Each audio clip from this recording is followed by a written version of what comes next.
Bonjour à tous, c'est Léodeuf. Les montres connectées, et en l'occurrence l'Apple Watch, sont un sujet très controversé. Dans cette vidéo, j'ai répertorié 10 points que j'aime de la montre d'Apple, c'est parti. Le premier qui me vient à l'esprit, c'est la finition du produit. Apple a vraiment réussi à faire d'un objet technologique un réel bijou, et c'est important pour une montre. Même dans sa version sport que j'ai, la Watch est très classe. Et j'ai vraiment hâte de pouvoir m'acheter plein de nouveaux bracelets pour pouvoir l'adapter en fonction de mes styles. Oui, parce que quand on l'a, on devient très vite une fashion victime. Il m'arrive souvent d'adapter la couleur de l'heure en fonction de ma tenue, c'est assez drôle. Au poignet, c'est très agréable, le bracelet se ferme simplement, sans surplus, il ne se détache jamais, en tout cas dans sa version sport que j'ai. Bracelet qui m'amène au deuxième point, la personnalisation. En dehors de pouvoir modifier le cadran et les éléments qui s'y affichent, le fait de pouvoir changer de bracelet aussi simplement est un réel plus. Parce que changer la couleur de l'heure c'est bien beau, mais si vous n'avez pas le bracelet qui va avec, vous n'êtes pas une vraie fashion victime. Je fais un peu d'autodérision, mais c'est vrai que c'est très sympa de pouvoir adapter sa montre en fonction des styles. Il existe beaucoup de bracelets différents et je vous en présenterai quelques-uns. Maintenant que je suis au top de mon style, je peux enfin aller en soirée. Et ça vous est jamais arrivé lors d'une soirée d'être proclamé DJ officiel, on sait pas pourquoi. Ça m'est arrivé récemment et la Watch m'a été très utile. Bon, de plus en plus on a des enceintes sans fil, mais lorsque vous voulez du bon gros son pendant une longue durée, la prise jack, y a pas mieux. Mon iPhone était donc constamment branché à cette enceinte et ça ne m'a aucunement dérangé. Sans la montre, je me serais levé toutes les 5 minutes pour vérifier que je n'ai pas de messages, d'appels manqués, notifications,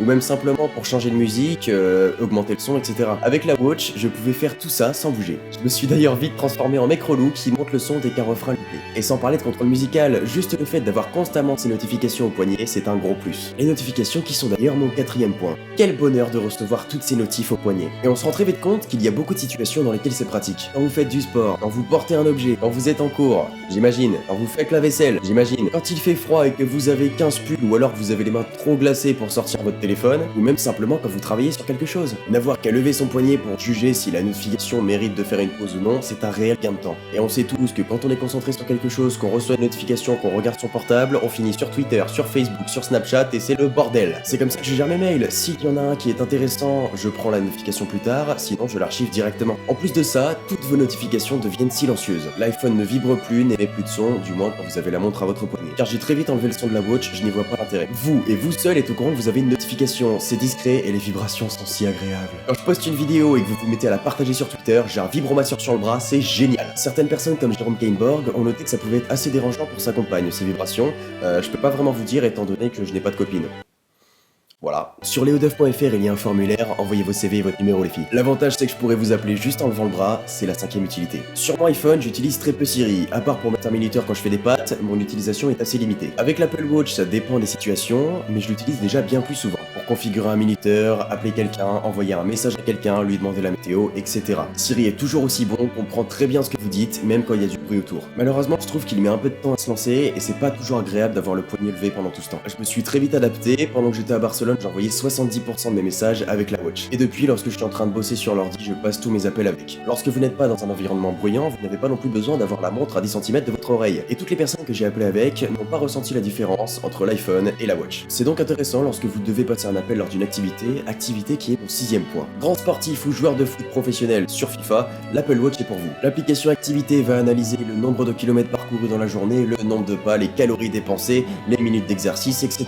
Les éléments sont intéressants, l'utilisation ludique avec des trophées comme tripler votre objectif calorique. Votre objectif quotidien se coupe en 3 sections. Calories dépensées, minutes d'exercice et heures durant lesquelles vous vous êtes levé. Le premier est personnalisable en fonction de votre mode de vie, le deuxième est fixé sur 30 minutes d'exercice et le troisième est fixé sur 12 heures. Et lorsque vous avez des heures à rattraper, Apple vous le rappelle en vous demandant de vous lever. À vous de voir si vous souhaitez faire un petit effort pour être en bonne santé. Merci Apple de prendre soin de moi. Pour une activité plus poussée, il y a l'application Exercice. Elle recense 9 activités et une catégorie autre dans lesquelles vous pouvez entrer un objectif. Ça peut être une durée, un nombre de calories à dépenser ou encore un objectif libre. Durant cette activité, vous aurez à disposition la durée, les calories dépensées ainsi que votre rythme cardiaque. L'application enregistre toutes ces données ainsi que la météo lors de l'activité. C'est bien beau tout ça, mais à 18h t'as plus de batterie.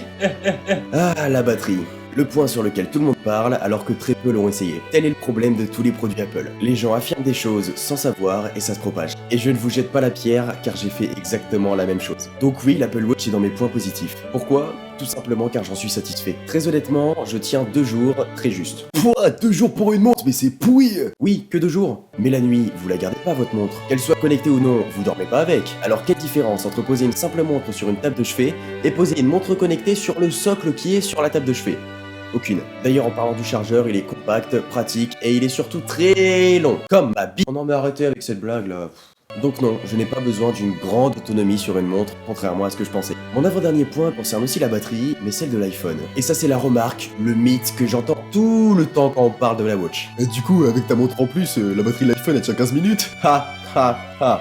C'est pas drôle. Et c'est pas vrai en plus. Là, c'est exactement pareil. Je l'ai aussi pensé, je me suis encore trompé. Depuis que j'ai l'Apple Watch, j'ai l'impression que la batterie de mon iPhone ne descend plus. Oh, elle s'est arrêtée, elle descend plus. Bon, évidemment, tout dépend de l'utilisation que j'en fais. Mais la plupart du temps, il est dans ma poche ou à côté de l'ordinateur. Je reçois mes notifications sur la montre, j'envoie mes messages sur la montre, je passe mes appels depuis la montre et pendant tout ce temps, l'iPhone ne s'allume pas. Et qu'est-ce qui bouffe le plus de batterie sur un smartphone? C'est l'écran. Et n'allez pas me dire que le Bluetooth consomme la batterie. On est en 2015, ça ne consomme plus grand chose. Donc arrêtons avec ce préjugé sur la watch, elle préserve l'autonomie de votre iPhone et non l'inverse. Nous arrivons au dernier point que j'aime de l'Apple Watch, le plus simple, mais celui auquel on ne pense pas forcément. L'Apple Watch est une montre. Ça paraît bête, ça l'est, mais ça fait longtemps que j'avais pas de montre et j'ai retrouvé ce plaisir d'avoir l'heure au poignet, tout simplement. Alors si en plus je peux personnaliser le cadran, les infos qui s'y affichent, ainsi que le bracelet, bon alors là...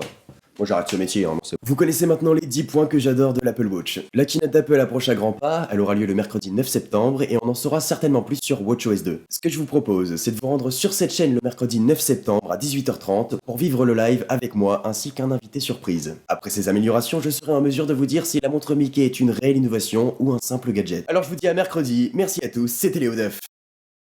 Ça vous a plu le classique toute la vidéo? Allez, balance le son.